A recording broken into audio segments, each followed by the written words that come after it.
Hi, it's Dave here from Pace. Happy New Year! I wonder, have you ever believed something for ages that later on turned out to be completely false or just made up nonsense? How about this one? If I close my eyes, I'm invisible. Did you believe that as a kid? That's a really fun one until it starts getting you into trouble. Or this one, I have an invisible friend. And it's all their fault, Mum. They made me do it. Hopefully you've moved on from this one and have plenty of real friends now. Or what about the tooth fairy? Did you ever think she was real and actually came to give you money for your teeth? Or did you suspect that it was your parents all along? And how about this myth? A friend of mine said that if he ever has kids, he's planning to tell them that old black and white films aren't black and white because of the cameras back then, but because the world itself was actually black and white and only got its colour later on. Another friend of mine had eyebrows that joined in the middle, and when the kids in the youth group made fun of him, he managed to convince them that when you're older, you have to pay something called eyebrow tax, and that he only had to pay half for his single monobrow. So how about you? Have you ever believed something for ages that later on turned out to be completely false or made up nonsense, or worse? In this assembly, we're going to think about some of the most convincing lies and how we can spot them a mile off. How can we know when we're being lied to or when we've just got the wrong ideas in our heads about something? Let's begin with a game of Who Am I? I'm going to imagine I'm a well-known person from history, and as I give you more and more clues about myself, I wonder if you can guess who I am. By the 10th clue, I'm sure it'll be obvious, but I wonder if you can guess it sooner than that. Here we go. First clue. Throughout my youth, I dreamed of becoming an artist, and I spent 4 years selling postcards of my artwork. Number 2. Both of my parents died before I was 19 years old. Number 3. I was a vegetarian and also helped to protect endangered animals. Number 4.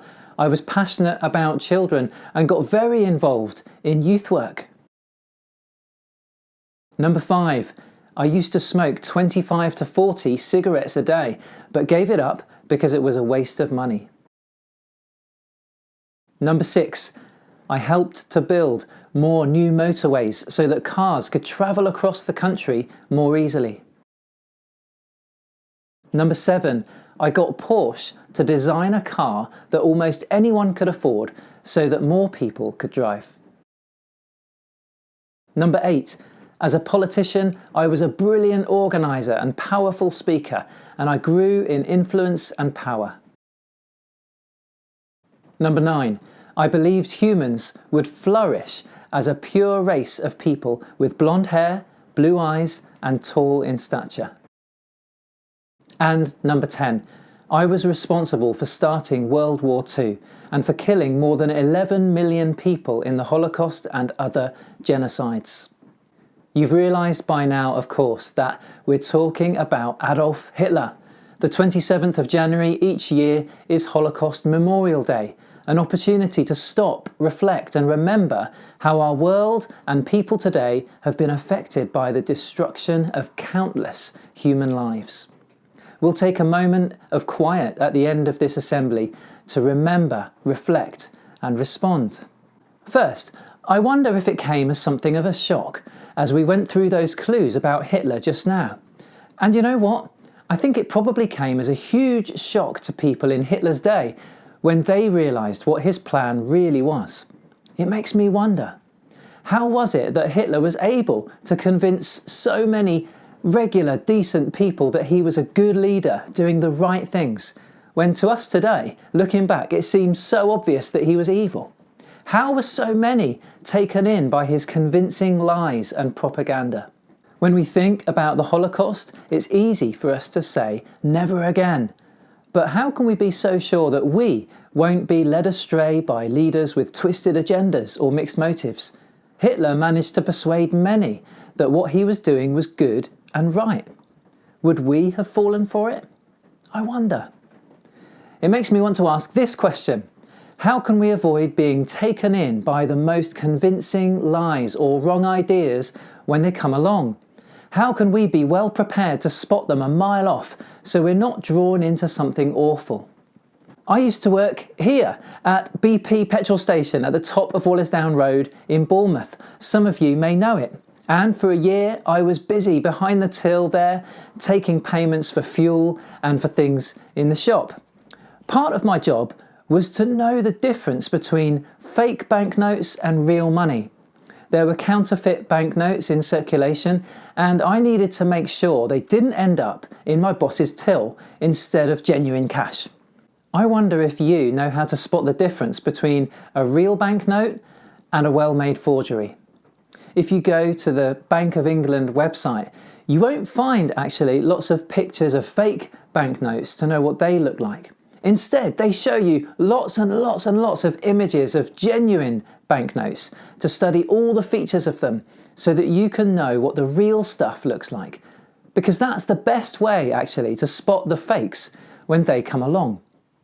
When I was working back in the BP petrol station on Wallisdown Road all those years ago, there was a number of tests that you could perform on a banknote to see if it was fake or real, and the fakes would fail those tests. But by far and away the best way to spot fake money was to handle real money all day long. The more I did that, the more I could tell a fake one before it was even in my hand. Now I think we need to adopt the same strategy when it comes to spotting convincing lies and wonky ideologies and trends when they come along.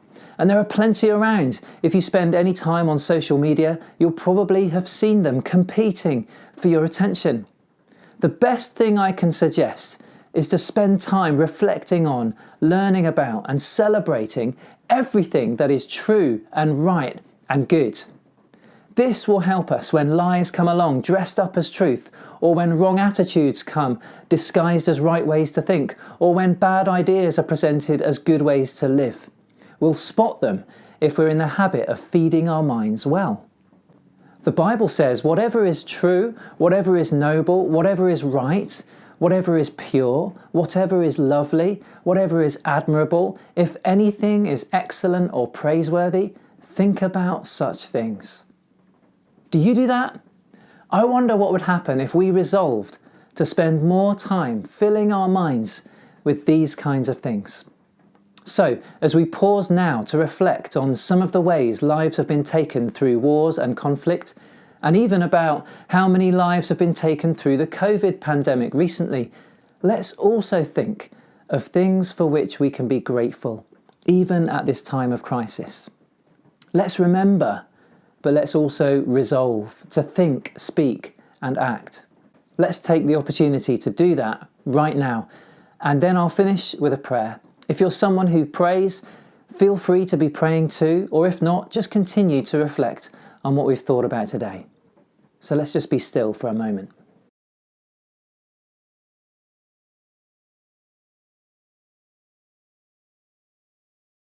Father God, thank you for the life we have. We think today of the many lives that have been taken through wars and conflicts around the world. To those affected, please bring your comfort and peace. And please change the minds of people with power today who plan to do harm. We also think of the current pandemic and the many lives that have been lost to it or affected by it. To those who are sick, please bring your healing.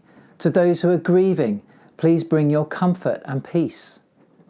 To any who are isolated or vulnerable, or simply struggling to adapt and adjust to the current situation, please bring your help.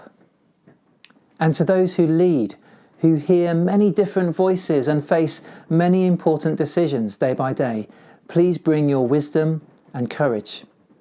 And please help us all to spend time thinking on and learning about and celebrating all that is true and right and good in life, so that we can be a small but significant part of what makes this world better rather than worse.